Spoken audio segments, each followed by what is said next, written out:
Bonjour, nous sommes ravis de vous retrouver pour le podcast Automobile Propre, épisode 65 du 20 avril 2023, avec aujourd'hui Johan de Salle, fondateur de Teluki Conseil, et Jean-Christophe Gignac de la chaîne IVI. Bonjour messieurs. Bonjour. Salut Eric. Je vous rappelle que ce podcast est disponible sur toutes les plateformes comme iTunes, Spotify, Google Podcast et autres. Si vous l'appréciez, vous pouvez le noter. Cela nous ferait très plaisir et cela aiderait le podcast à gagner en visibilité. Allez, c'est parti avec les sujets d'actualité de la quinzaine, on va dire. On commence avec le marché de la voiture électrique aux États-Unis. Alors c'est vrai qu'on n'en parle pas souvent. On parle souvent des évolutions technologiques et des marques américaines qui se mettent à la voiture électrique, mais aujourd'hui il y a des tendances et puis aussi des décisions politiques qui pourraient faire évoluer ce marché très rapidement, et on a des chiffres qui viennent de sortir, notamment sur la part de marché des voitures électriques projetées d'ici à 2050. Alors on sait que ce sont des projections et que sont souvent sujettes à caution, mais justement Johan, qu'est-ce que tu en penses et qu'est-ce qu'on peut faire comme rapprochement avec le marché français ? Alors j'ai cherché justement des projections 2050 sur le marché français. Je les ai pas trouvées. J'ai trouvé des projections 2035, plusieurs projections qui arrivent aux alentours des 15 millions de véhicules, 15,6 millions de véhicules, ce qui fait 40% du parc circulant. Donc là, la prévision qui a été faite, c'est 75% des véhicules qui seraient électriques en 2050. Bon, c'est sans doute très ambitieux, mais ça semble quand même atteignable. Moi, ce à quoi ça m'a fait penser principalement, cette information, c'est un hoax qui revient très souvent sur Internet, sur les réseaux sociaux. Je sais pas si vous l'avez vu passer avec très souvent on voit l'autoroute Paris-Bordeaux, le flux l'été, le week-end, et la démonstration soi-disant mathématique qu'il est absolument impossible de faire ça en véhicule électrique. Et ça m'a fait me reposer la question et rechercher des informations là-dessus, sur la France notamment. Ce que j'ai trouvé, c'est que une pointe de consommation en France, un flux de conso en France, c'est de l'ordre de 83 gigawatts. Ça, c'était par exemple le 22 janvier 2020. Et les prévisions pour les flux de consommation, enfin les pointes de consommation en pleine journée d'été dues aux recharges de véhicules, sont de l'ordre de 2 à 5 gigawatts. Donc pas grand chose à voir avec un flux complet. Alors il y aura d'autres consommations en même temps, mais on n'est donc pas sur une surconsommation énorme. Et surtout, j'ai trouvé une étude qui divisait par le nombre d'heures de repos, les 415 heures de repos, et on arrivait, en fonction des heures de repos, entre 4 et 12 mégawatts de flux par heure de repos. C'était une étude qui était faite par RTE, et donc qui qualifiait de marginal et de complètement atteignable ou gérable cette consommation, ce besoin d'électricité. Alors il y a eu ce fameux rapport aussi qui a été publié par l'AVER en 2021, qui est alors c'était avant la crise énergétique et avant la crise due à la guerre en Ukraine, mais qui disait donc que d'ici 2035, on aurait probablement 15 millions de voitures électriques sur les routes en France, et que ça poserait pas de problème particulier en termes de fourniture d'énergie, puisque une grosse partie des recharges notamment se font la nuit de façon désynchronisée, et que ça correspondrait même pas à la nécessité d'une centrale nucléaire supplémentaire. Alors que, comme tu le dis, Johan, on voit passer régulièrement des hoax, ou en tout cas des informations un petit peu tendancieuses, qui nous laissent croire que il faudrait 30 centrales nucléaires supplémentaires pour fournir l'électricité aux 15 millions de voitures, ce qui est a priori complètement faux. Pour revenir sur l'étude américaine, en fait, c'est un think tank spécialisé dans les stratégies énergétiques et climatiques qui, en fait, a fait une projection sur le fait que les 17 États qui suivent déjà les réglementations d'émissions en Californie pourraient avoir les conséquences sur l'industrie automobile américaine s'ils suivaient l'exemple de la Californie. Donc, l'exemple de la Californie, c'est un peu comme en Europe, c'est-à-dire l'interdiction de la vente des véhicules thermiques d'ici 2035. Et du coup, la projection, c'est de dire qu'on pourrait se retrouver aux US avec près de 240 millions de véhicules entièrement électriques d'ici à 2050, si c'était le cas. C'est énorme. Alors, on a plein de projections. On a aussi regardé un peu toutes les études.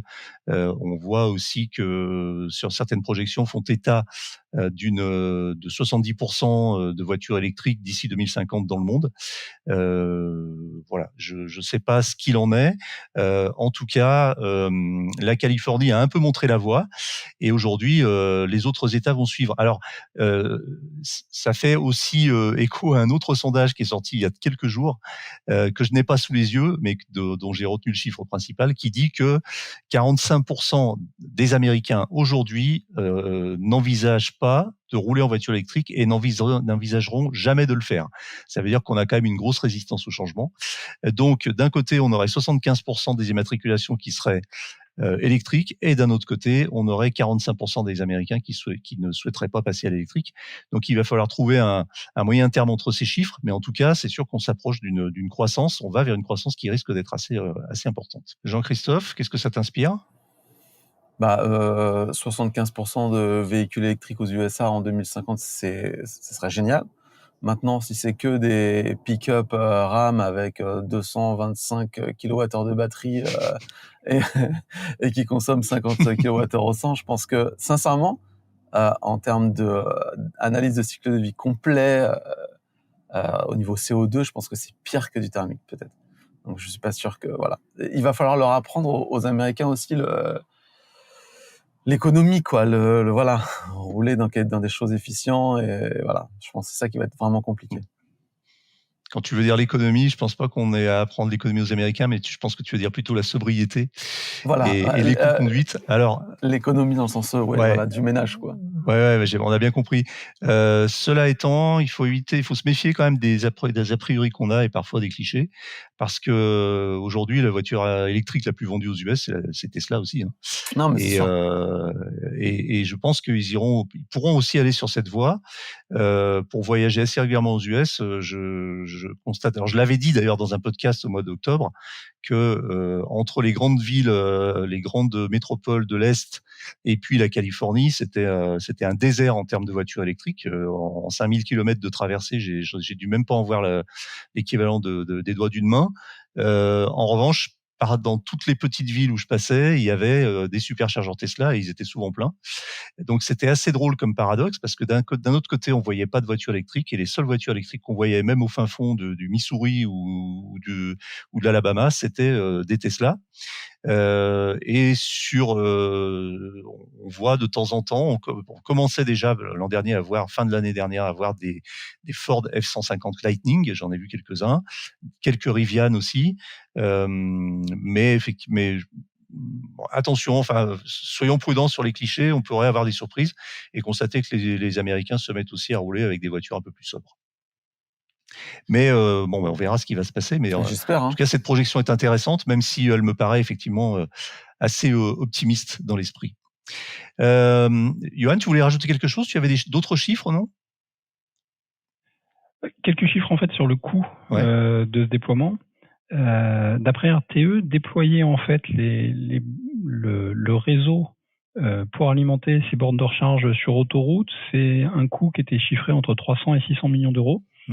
C'est-à-dire jusqu'en 2035, c'est-à-dire 20 à 40 millions d'euros par an. Et donc, RTE le rapprochait à son budget d'investissement déjà planifié, c'était 0,6% de son budget d'investissement.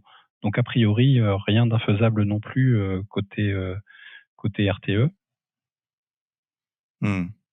Alors, j'avais aussi interviewé le responsable du développement, le responsable des opérations de Vinci, qui avait aussi des projets très ambitieux pour le développement et le déploiement des stations de recharge sur autoroute, sur les aires de service, avec l'ambition et l'objectif qui, a priori, devrait être atteint, d'avoir équipé toutes les aires de service Vinci à l'été 2023, avec une moyenne de 6 bornes par station. Donc là aussi, ça va très vite.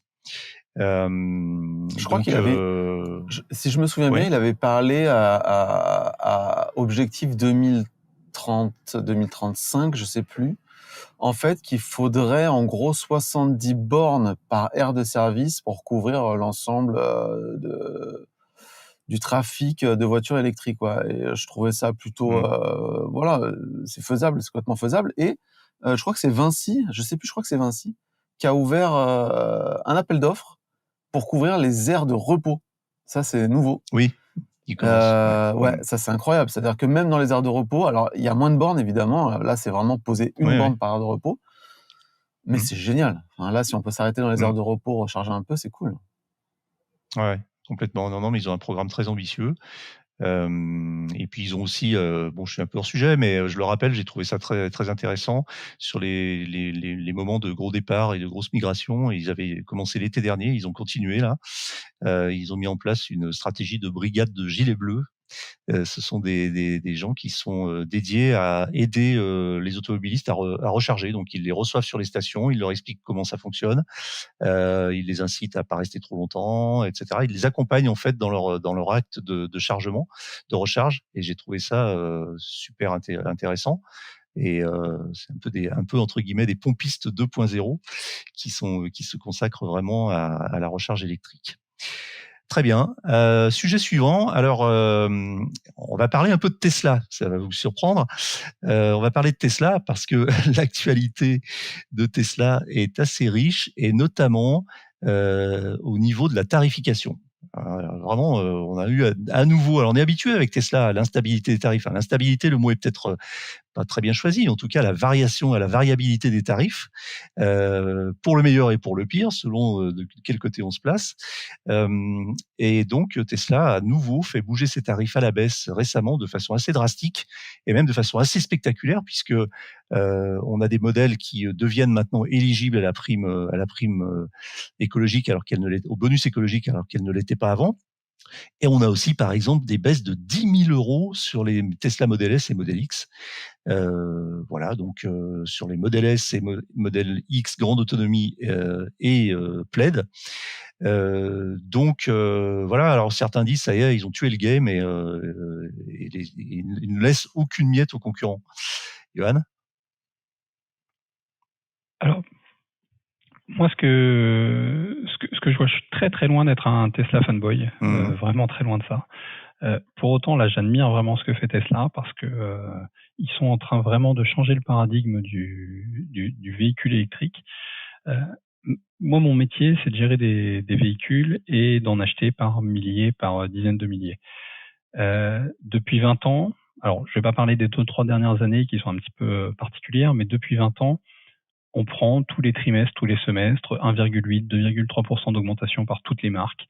D'augmentation de tarifs, hein, bien d'accord. D'augmentation de tarifs, quelle que soit l'inflation, quelle que soit la variation des coûts de matières premières, quels que soient les gains de productivité qu'ils fassent en usine.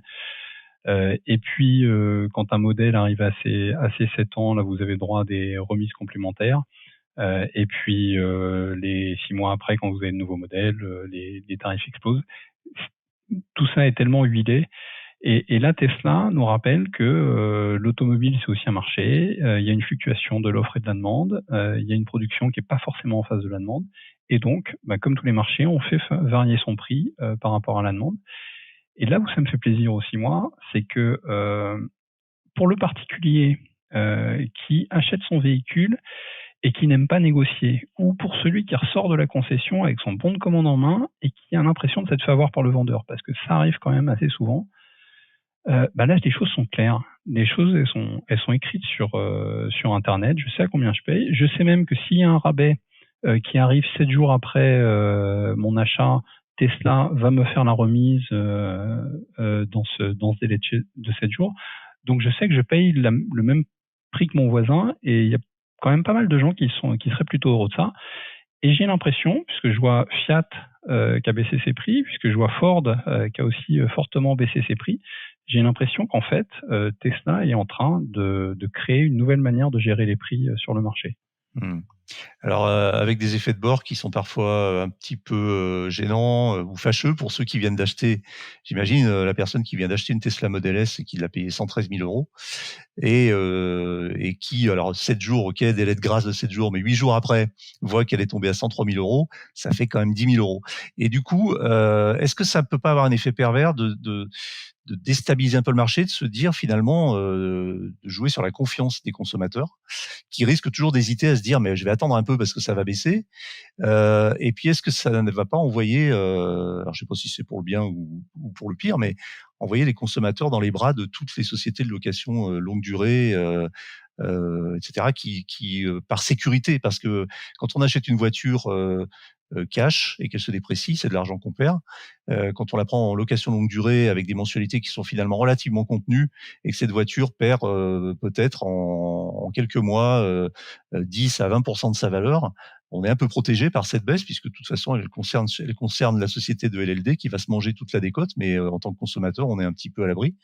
Donc est-ce que tout ça, ça mène pas un peu à cette réflexion de se dire: «Est-ce qu'aujourd'hui ça vaut le coup d'acheter une voiture comptant ou avec un prêt, versus est-ce que je la prends en LLD pour me protéger de ces variations incessantes?» JC, tu as une idée là-dessus? Ah ben moi, oui, Toi je qui es suis dans un beau van thermique aujourd'hui? ouais. Non, non, mais moi, j'ai acheté ma Tesla à un moment où elle était pas chère et après, elle a été remontée. Tu parles de la Model S qui a perdu 10 000, mais la Model 3 a perdu 10 000 sur une valeur bien moins importante. Et les gens qui ont Mmh, acheté mmh. une Model 3 il y a 4 mois, aujourd'hui, ils ont vraiment perdu beaucoup d'argent quand même. Enfin, la voiture, moi, je me souviens qu'on espérait, nous, moi, j'espérais revendre ma voiture 38 000. Maintenant, je sais que je la revendrai 30 000 maximum. Enfin, là, elle est à 36 9. Donc, et surtout, il y a un truc qui est Mmh. fort avec Tesla quand même, c'est que Tesla n'a aucun délai de livraison. C'est-à-dire que tous les concurrents livrent la voiture en 6 mois, 1 an, et Ouais. Tesla, c'est 2 semaines. C'est complètement incroyable. C'est-à-dire Mmh. qu'effectivement, ils ont tué le game. Mais effectivement, ton avis, je pense qu'aujourd'hui, acheter, en tout cas une Tesla, il y a un risque. Là, je pense que maintenant, acheter une Tesla maintenant au prix où elle est, je, je vois pas le truc descendre beaucoup encore.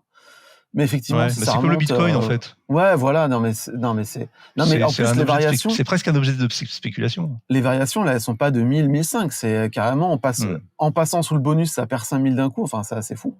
Mais moi, ce qui me fait surtout réfléchir, c'est tous les autres constructeurs ont dit nous, notre stratégie, c'est de faire de la marge et pas du volume.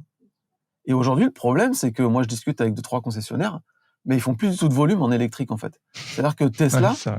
a tué le truc, c'est-à-dire tout le monde va chez Tesla. Enfin, je veux dire, je vois pas pourquoi on achèterait une Mégane plus chère qu'une Model Y, à part vraiment vouloir défendre l'industrie française, et ça se comprend, mais bon, c'est quand même compliqué à défendre. Et j'ai lu un article qui expliquait qu'en Chine, les voitures électriques étaient vendues 30% moins chères que les voitures thermiques.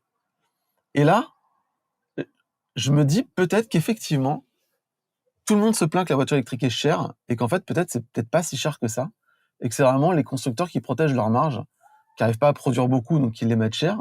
Je sais pas. Enfin, en tout cas, le fait que Tesla arrive et fasse baisser les prix comme ça, effectivement, ça fait tout exploser. C'est plutôt cool, moi, je trouve, quand même. Mais ça me fait poser beaucoup de questions sur le marché, sur le vrai prix d'une voiture électrique. Comment ça se fait que Fiat puisse baisser sa voiture de 7 000 € d'un coup? Qu'est-ce qui se passe, quoi? Ford aussi qui vient de le faire avec la Mustang Mach-E, Ouais, dont le prix a baissé de plusieurs milliers d'euros pour atteindre, le seuil de la prime, du bonus écologique, ce qui fait qu'en gros, in fine, la voiture doit coûter à peu près 10 000 € de moins que ce qu'on a pu la payer il y a mais c'est quelques mois, incroyable. quoi. Donc, Comment c'est possible? ouais, alors est-ce que c'est ouais. Bah, on sait pas. Alors théoriquement, ils ont pas le droit de faire du dumping, donc ils ont pas le droit de vendre à perte. Donc ça veut dire Mmh. qu'ils font encore un petit peu de marge ou alors ils vendent prix coûtant pour booster le marché. Mais en tout cas, puis Tesla, une fois de plus, met un sacré coup de pied dans la fourmilière et peut-être que ça va, aider à tirer les prix vers le bas, ouais. Et puis, moi, je pense personnellement que, c'est pas une très bonne idée, de laisser Tesla prendre la place. Je pense que quand tu achètes une Tesla et que tu roules en Tesla, je pense qu'il y a vraiment un niveau d'attachement qui est assez fort, et je pense que tous les gens qui roulent en Tesla aujourd'hui, ils auraient beaucoup de mal à partir sur une autre voiture électrique. Il y en a quelques-uns, je le vois bien dans nos abonnés, mais quand même, quand tu roules en Tesla, tu fais partie d'une espèce de c'est comme quand tu as un iPhone, un Mac, enfin voilà, tu quittes plus le truc, quoi. Et je trouve que avoir laissé Tesla prendre tout le marché comme ça, je trouve qu'il y a un risque énorme. Et je pense que c'est pas une très très bonne idée. Pour rappel, la Model 3 Performance millésime 2019, quand elle est sortie en février-mars 2019, avec les options, coûtait 78 250 €, c'est-à-dire près de 80 000 €. Aujourd'hui, le même modèle, on est aux alentours de 60 000 €, peut-être un peu plus avec les options. Donc effectivement, là, le tarif s'est pris aussi une sacrée claque. Alors après, c'est dilué dans le temps puisque ça fait 4 ans. Mais effectivement, on peut dire qu'une Model 3 Performance avec les options, il y a 4 ans, était une voiture de luxe. Aujourd'hui, je sais que 50 000 € ou 60, c'est encore très, très cher, mais on est moins dans la catégorie voiture de luxe et plus dans la catégorie d'une voiture abordable pour certaines personnes. Et Tesla annonce que la Oui, prochaine version, le facelift dont on va parler tout de suite, je crois, ouais. sera moins cher à produire. Donc Mmh. il faut s'attendre peut-être encore à des prix inférieurs. Enfin, c'est fou. Mmh. Oui, alors justement, la version restylée, on peut en parler maintenant, pour finir avec Tesla. Donc, je crois que tout le monde était à peu près au courant sur cette planète. Il y a quelques jours, une photo a fuité sur un site, sur un forum, d'une hypothétique qui serait une hypothétique nouvelle version de la Model 3 avec alors on ne voit que l'avant de la voiture parce que le reste est couvert sous une bâche et donc on voit le capot avant, la proue, la face avant et on voit aussi, on devine un petit peu ce que pourrait être l'intérieur à travers le pare-brise. Et donc, on a droit théoriquement à une espèce de facelift, c'est-à-dire un nouveau design de la face avant avec des feux avant plus profilés. Les anti-brouillards disparaissent puisqu'ils seraient intégrés dans les optiques avant et des optiques qui ressemblent un peu d'ailleurs à ceux de l'aussi hypothétique Roadster 2, Ouais. donc avec une face avant très fine comme ça, assez dynamique. Et puis l'autre nouveauté qu'on devine sans du tout en être sûr, c'est que en regardant bien l'intérieur sur la photo qui est quand même d'assez mauvaise qualité, à travers le pare-brise, il semble de deviner les contours ce qui pourrait être une casquette avant face conducteur, c'est-à-dire que comme beaucoup l'espèrent, et j'en fais partie, la nouvelle Model 3 pourrait être équipée d'un combiné d'instruments face conducteur. Alors ça pourrait être un petit écran ou quelque chose d'un petit peu plus important, comme c'est le cas déjà sur les Model S et les Model X depuis l'origine. Et puis voilà, donc est-ce que la Model 3 garderait cette philosophie d'être une mini Model S, c'est-à-dire l'équivalent du Model S en plus petit, plus compact et un petit peu moins cher? La question est posée. En tout cas, ça a fait un sacré électrochoc. Mais moi, je vous donne mon avis personnel avant de vous passer la parole. J'appelle de mes voeux ce restylage depuis pas mal de temps, étant possesseur d'une Model 3 depuis son arrivée en Europe. Et j'appelle aussi de mes voeux ce combiné face instrument qui est, même après 4 ans de conduite et 60 000 kilomètres, me manque toujours autant. Et puis j'en avais parlé, j'avais fait un article de projection il y a longtemps, il y a presque un an sur Automobile Propre dans mes éditos où je décrivais un petit peu ce que pourrait être la nouvelle Model 3 et effectivement ça correspondait un petit peu à ça. Fin de la parenthèse. Moi j'ai l'impression que si Tesla sort une Model 3 qui correspond un petit peu aux spécificités que je viens de décrire, là, pour le coup, ils vont continuer à tuer le game parce que je crois qu'il y a beaucoup de clients potentiels qui seraient attirés par cette voiture, mais qui n'y vont pas pour certaines raisons, et notamment celles que je viens de décrire là, notamment l'absence de vrai tableau de bord, qui, mine de rien, n'est pas un détail et qui rebute beaucoup d'utilisateurs potentiels. Toi, JC, par exemple, tu roules aussi en Model 3. Est-ce que cette nouvelle version t'intéresserait ou est-ce que tu t'en fous? Ah bah non, mais grave. Et tu sais, ce week-end, ah non, pas ce week-end, lundi, j'ai amené ma voiture faire une petite réparation et on m'a prêté un Model X Plaid que j'ai pu Mmh, essayer, donc avec justement un écran devant le volant. bien Mais sûr, non, mais évidemment, il faut ça sur la ça Model change tout. 3. Bah, bien sûr, Mmh, évidemment. Par contre, j'ai mmh. un peu peur, tu sais, du nouveau volant Tesla avec les clignotants boutons sur le voilà. Ça, Oui. c'est un enfer en termes Mmh. d'ergonomie et j'espère qu'ils vont pas passer à ça sur la Model 3. Mais en tout cas, je peux te dire un truc, c'est que j'ai un abonné Je ne peux pas certifier que voilà, je ne peux pas certifier cette source, mais qui m'a dit qu'en tout cas, c'était bien la face avant de ce qu'on appelle la Highland, donc la future Model 3, et qu'elle allait vraiment avoir cette tête-là. Et Ouais, ça m'étonne pas. Moi, j'y crois aussi, ouais. ouais, et puis ça ressemble au Roadster tout simplement. Enfin, on voit bien qu'il y a un air de famille quand même qui est là. Donc j'y crois et j'appelle, oui, bah oui, combiné d'instruments. Et j'ai très très peur par contre la disparition des commodos à la façon de la Model S et des clignotants sur le volant qui est vraiment une horreur à voir, quoi. Alors, moi, j'ai essayé aussi, Tesla m'a prêté la Model S Plaid pendant quelques jours, là, il y a un mois. J'ai pu rouler un petit peu avec tranquillement et moins tranquillement d'ailleurs. Et mais dans les limites évidemment de la C'est impossible, légalité, donc bien sûr. c'est impossible. Ouais, mais c'est sûr. Il faut lâcher l'accélérateur au bout d'une seconde, en gros, pour être dans la légalité. Et pour pas tomber dans les pommes aussi. Et alors, ouais. J'ai été moi finalement agréablement surpris alors par le volant yoke qui m'a moins dérangé que ce que je ne l'imaginais, même dans des manœuvres sur des parkings. Je pense qu'en fait, dans les manœuvres à basse vitesse et dans la conduite normale, il est pas gênant, il est plutôt agréable. Là où il doit être gênant, c'est dans une conduite un petit peu, alors sportive, je sais pas, un petit peu dynamique, on va dire, dans des routes un peu sinueuses. Là, ça doit être compliqué. Et alors, à ma grande surprise, les clignotants, moi, je m'y suis fait très vite, en fait. Je m'y suis fait très vite. Le seul moment où ça me gênait, c'est quand j'avais le soleil dans les yeux et donc un petit peu de contre-jour par rapport au volant. Et du coup, je voulais mettre le clignotant et je trouvais pas les boutons. Il fallait que, tu vois, le clignotant, normalement, voilà, c'est une commande qui tombe tellement instinctivement sous la main. Oui. Et là, quand il faut chercher un bouton sur la branche du volant, effectivement, il m'est arrivé dans 2 ou 3 situations de pas arriver à mettre le bon clignotant ou de pas appuyer sur le bon bouton parce que j'avais pas encore mémorisé la position au bas. Et effectivement, là, c'est un problème. Ouais, pour moi, le moment qui est vraiment difficile, c'est tu rentres dans le rond-point. Ensuite, tu prends ton rond-point, tu tournes comme ça, et là, tu dois mettre le clignotant pour sortir. Le clignotant, il est au pouce ici.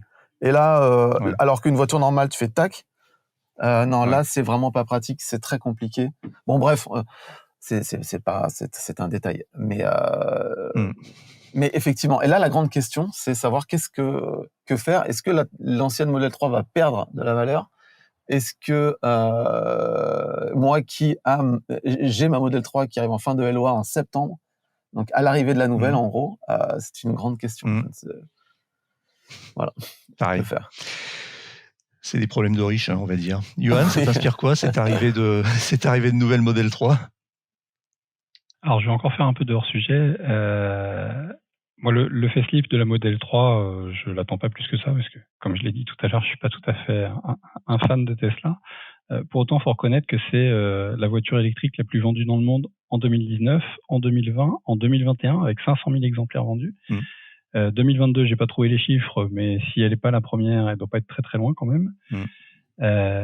Et ce qui me fait plaisir, c'est que l'industrie automobile nous explique depuis 10 ans maintenant que les conducteurs, les utilisateurs de véhicules ne veulent que des SUV. Et la première voiture électrique vendue, et qui est quand même très appréciée, enfin, en général, les gens qui l'ont, comme vous deux, l'adorent, c'est pas du tout un SUV. C'est une berline. Alors, si c'était un break, il y aurait peut-être encore plus d'adorateurs de ce véhicule. Mais en tout état de cause, c'est un véhicule qui répond aux besoins et ça me conforte dans l'idée que le SUV n'est pas forcément le besoin des conducteurs et des utilisateurs de voitures. Ouais, alors ça, c'est un peu la question de la poule et de l'œuf, c'est-à-dire est-ce que ce sont les constructeurs qui incitent les consommateurs à acheter du SUV ou est-ce que ce sont les études de marché qui montrent que les clients veulent des SUV? On sait pas. Je sais pas si on le saura un jour parce qu'eux-mêmes le savent peut-être même pas eux-mêmes parce que c'est une espèce de jeu à somme nulle. J'ai quand même un petit indice sur cette réponse, sur cette question. Il y a 2,5 milliards d'euros qui sont dépensés chaque année en publicité dans l'automobile. J'imagine que si ça n'avait pas d'impact, il y aurait une économie de 2,5 millions qui serait réalisée par les constructeurs. Oui, mais peut-être qu'ils font de la publicité pour les SUV parce que les clients plébiscitent les SUV et du coup, il y a une concurrence sur ce segment. Oui, bien sûr. Ouais, Mmh, mais mmh. malheureusement, justement, là, c'est la Model Y qui est passée devant, hein. On le voit bien, Ouais, c'est le Europe, contre-argument, c'est monde, ça, ouais, c'est que voilà, le la contre-argument, c'est que la Model Y a doublé la Model 3. Mais moi, je pense que ouais, si la Model de Y loin. aujourd'hui double, et de loin, ouais, la Model 3, c'est pas que Ils parce s'en que vendent c'est 3 un fois plus, hein, SUV. aujourd'hui, hein. Ouais, je pense que c'est aussi parce que, la Model 3 a vraiment un gros problème, c'est que c'est un coffre, une malle classique, et que la Mmh. malle classique chez nous en Europe, autant dans le monde, c'est ce qui fonctionne, mais chez nous en Europe, ça ne fonctionne pas, et je pense qu'il y a plein de gens qui prennent un Model Y parce que c'est un hayon, parce que le chien, parce Ouais. que voilà, et une Mmh. Model 3 avec un Pour hayon, le je suis vélo, sûr hein.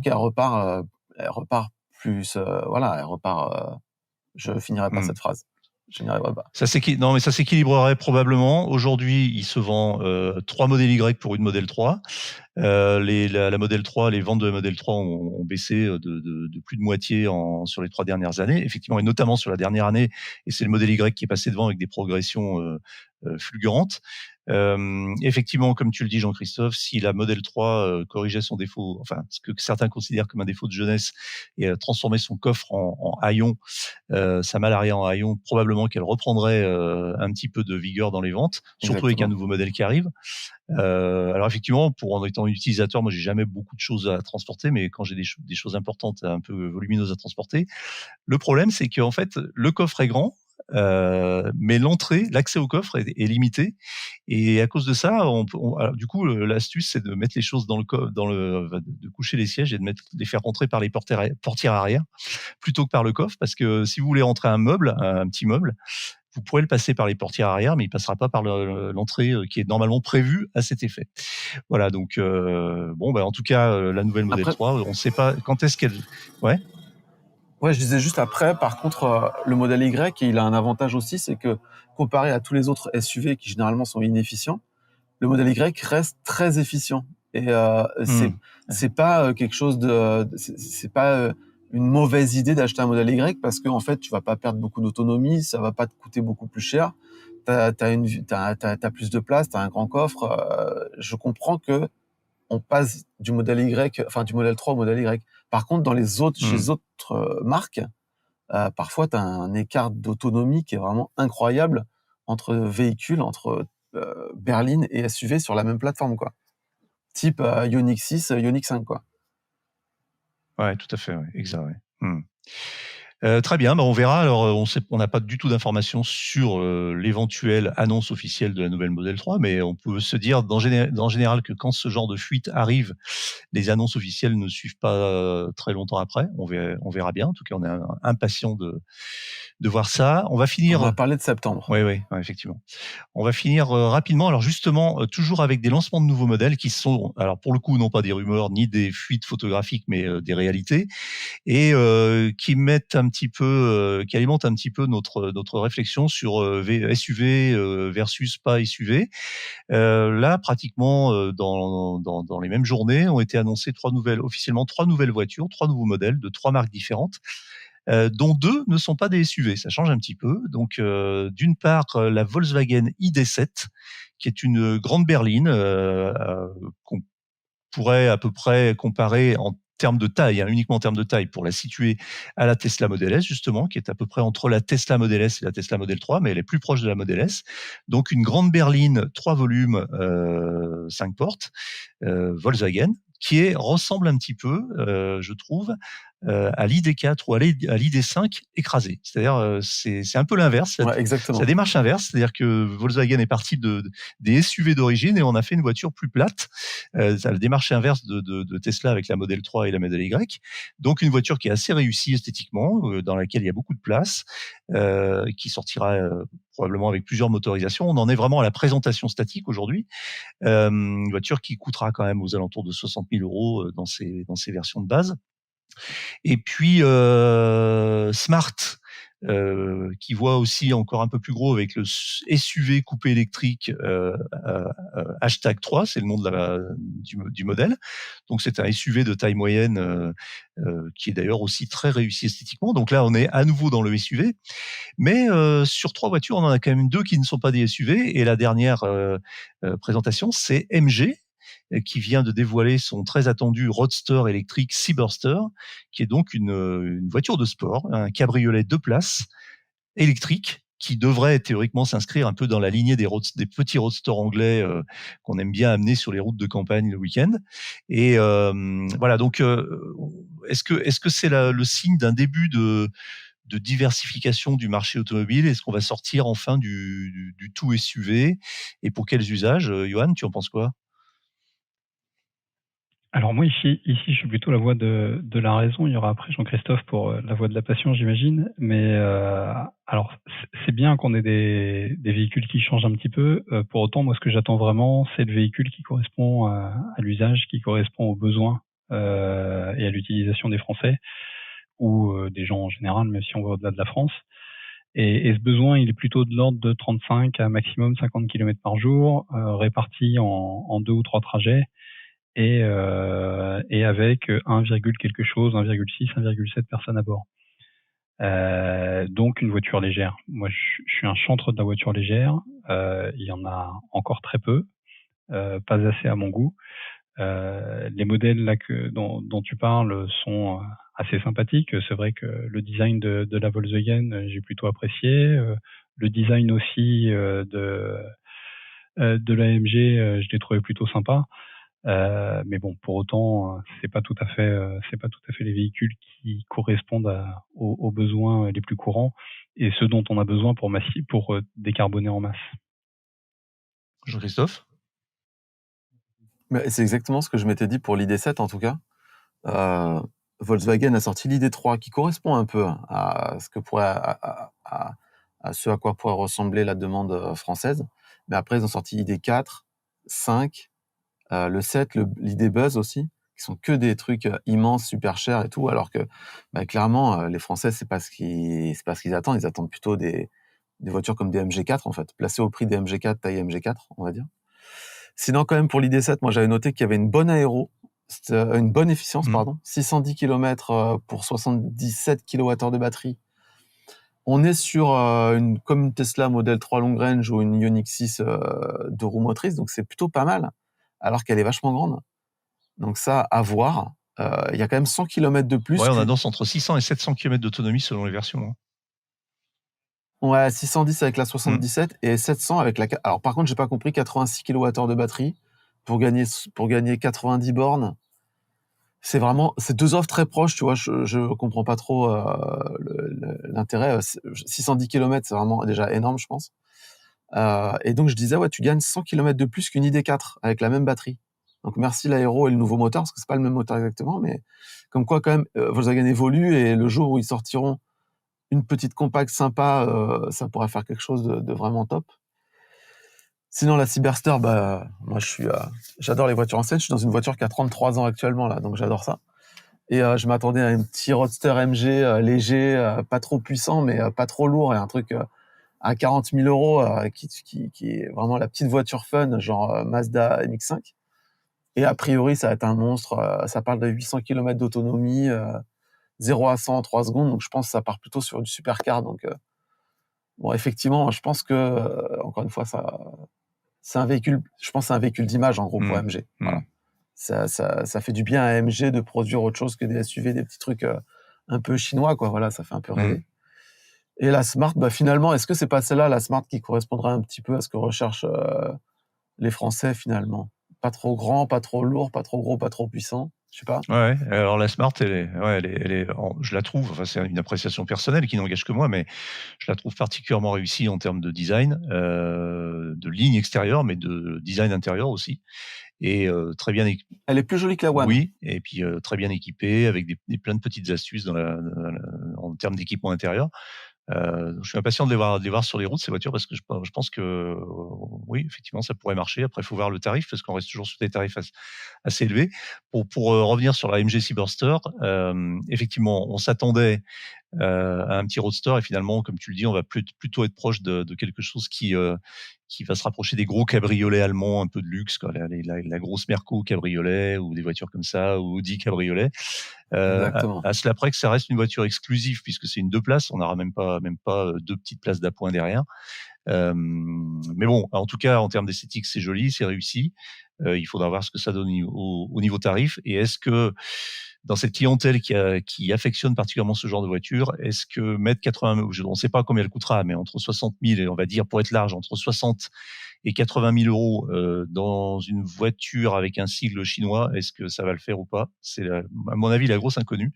Parce qu'à mon avis, je pense que quand on veut rouler en premium et qu'on a un peu d'argent à mettre dans une voiture, on va s'orienter sur des marques qui ont une historique et un nom. Donc, on va plutôt choisir de l'Audi, du Mercedes ou autre chose, plutôt que de MG. Alors, MG, c'est une marque qui parle au nom des Européens, mais ça n'a plus grand-chose à voir avec le MG d'antan. Voilà. C'est vrai. Mais en même temps, ils vont être les seuls sur le marché là. Ouais, complètement. Ouais. Si tu veux un cabriolet un peu stylé électrique, il y aura que celui-là en fait. Pour le moment, il y a que celui-ci. Peut-être que ça va inciter d'autres constructeurs à se lancer. Moi, j'avais fait un peu une prédiction il y a quelques années sur Automobile Propre en disant que la voiture électrique était peut-être la fin de la voiture de sport et peut-être même la fin de la voiture plaisir. Puis j'ai refait un article il y a quelques mois en disant que je m'étais trompé et que finalement c'était le retour de la voiture plaisir. Donc on va voir ce qui va se passer. Il y a pas mal de choses qui vont arriver dans le même secteur. On va avoir les Porsche Cayman et Boxster électriques qui devraient arriver en 2025. Et puis d'autres modèles aussi qui m'échappent. Bon, on attend toujours puis Alpine. Voilà, l'Alpine, c'est à ça que je pensais, effectivement. Je le retrouvais pas. Et puis la Tesla Roadster 2, enfin, alors celle-ci, c'est l'Arlésienne pour le moment, mais elle a été annoncée en 2017, elle devait sortir en 2019 ou 2020. Je crois qu'on est en 2023 et on n'a toujours pas de traces de vie, mais peut-être que ça va arriver un jour. Donc tout ça va déferler. Ce sujet, en fait, c'était de dire que voilà, dans la même semaine, pour une fois, on a 3 annonces de nouvelles voitures électriques et pour une fois, ce ne sont pas que des SUV. Et donc, peut-être qu'on va aller vers, maintenant que le marché commence à se connaître et à se stabiliser, vers une diversification. Voilà, c'est terminé pour aujourd'hui, mais l'actualité de la voiture électrique ne s'arrête jamais. Retrouvez-la heure par heure sur automobilepropre.com. Pensez bien à vous abonner via votre plateforme préférée afin de ne rater aucun épisode. Et n'oubliez pas de noter le podcast sur les plateformes, c'est le meilleur moyen de nous soutenir. N'hésitez pas également à nous faire vos retours, remarques et suggestions à l'adresse podcast@automobilepropre.com. Quant à nous, nous vous disons à la semaine prochaine pour un nouveau numéro de Automobile Propre, le podcast. Salut! Salut.